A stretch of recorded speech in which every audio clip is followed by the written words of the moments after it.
Alright guys, so today I'm going to do a build log for Hotline 2. I'm actually going to get some stuff installed and ready for water cooling inside of the Fantex Evolve X over here. But unfortunately we're not going to get around to bending any tubes today because I encountered a last minute issue. So you see the pink in the custom sleeves here, right? And then you compare that to the pink fluid that used to be in the original Hotline. Very different. This is almost like a fuchsia. There's more purple to this, and this is just like a straight hot neon pink almost. I looked online, I could not find a single fluid that came anywhere close to this color. They all more or less look like this. However, I did find some Primo Chill colored tubing in UV pink that matches the pink in our cables very closely. So I'm kind of leaning that way now and having colored tubing instead of colored liquid, which is going to obviously change the overall look of the system immensely. But I think it might be kind of cool, and I'm willing to at least try it out. Not to mention using good old-fashioned distilled water that doesn't clog up your pipes like a big turd is a huge bonus. But what kind of sucks about this pink tubing is that A, I don't have it yet, so it's going to take a few days to get here, and B, it only comes in the skinnier size with an outer diameter of 12 millimeters, whereas this stuff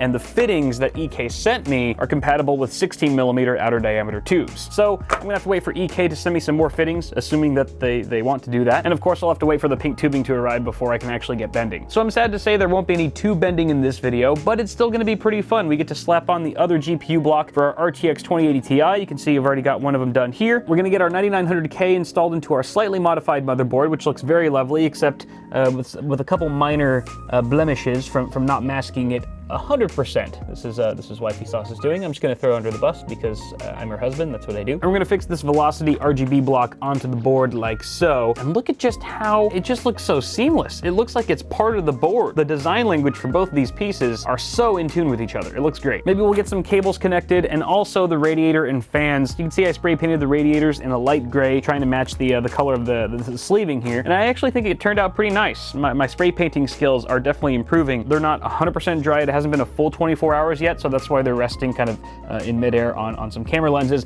but they look really good. Can't wait to get them fitted inside the case as well. We've got the thicker 38 millimeter radiator going up top with 3 fans in push. Those are going to be the LL120 series RGB fans from Corsair. And then we have our slightly thinner 27-28 millimeter thick radiator that's going to go at the front of the case, along with our pump res combo that's going to mount sort of like this straight to the radiator. It's probably going to be like, I don't know, maybe like this with a longer tube, of course, to fill up some of that dead space up top. So that's the plan. We're going to try to get all this hardware that I just showed off installed today so that when the tubes and the fittings come in, we're ready to go and start bending. And also, once all this stuff goes inside the case, we'll actually be able to see where all the parts are positioned in relation to each other, giving us a better idea of how we're going to go about doing our runs. So stay tuned to the end of the video. Maybe you guys can give me some suggestions for that. Should be a lot of fun. Let's get her done.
All right, here is what I got so far. Looking pretty darn good, man. I'm really digging it. There are a couple things to note, however. For example, you might have caught while I was installing the water block on the 2080 Ti that it's not actually a 2080 Ti water block. It's rather an RTX 2080 block that EK sent me by mistake, and I didn't realize that until I had fully mounted it onto the GPU. I don't think it's an issue because I'm pretty sure that both these blocks are machined the same way. I think the difference just lies in the user's manual because, you know, there's a different number of memory chips, so perhaps the thermal pad positioning is a little bit different, but I emailed EK, I'm waiting on their response just to double confirm. Apart from that, I've got some Fractal Venturi HP12 fans at the front here for our front radiator, very nice. And in case you're curious, we get about 2 to 3 millimeters of clearance between our Revo D5 pump and the actual water block for our 2080 Ti's. It's very, very close. The teal on the motherboard matches the cables perfectly. Now that we have some decent studio lighting in here, it actually looks really close. I do have to go over and touch up some areas that were missed on the spray paint. You can kind of see some of the reflective material behind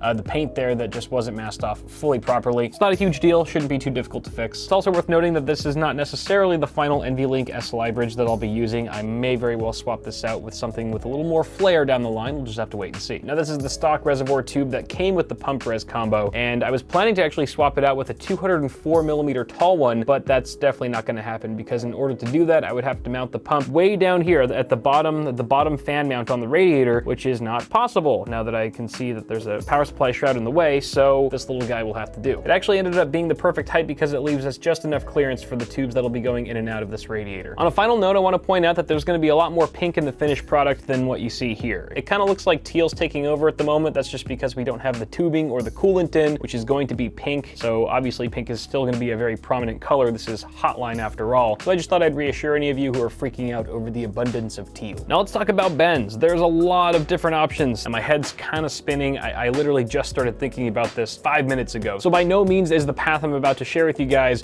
a set in stone option. I'm just sort of spitballing here, and this is sort of my first impression of how things could look potentially. And obviously you guys are free to give me some advice, suggestions in the comments. That's always appreciated. So here we go. We got the pump right here, right? What I was thinking is maybe we could come out here, just kind of hug the back plate of the GPU, and then just go straight into the GPU. And then we're gonna go boom with 2 tubes, essentially cooling these GPUs in parallel. Out the top card, straight back, left, and straight up into the VRM heatsink. And then from there, it's gonna come out here, straight to the left, straight up into the radiator, out of the radiator, straight down, all the way to the right, and then back into the CPU water block. Tube comes straight out of the block, straight up, and then a hard right into the radiator. And then here I was thinking maybe we could go straight down, perhaps behind the pump res, and then come out from underneath and straight back in. Might be kind of tricky, but I think it's doable. So I did a quick and dirty mock-up of that path I just described, and I really only drew the tubes that I think are gonna be the most visible from this perspective.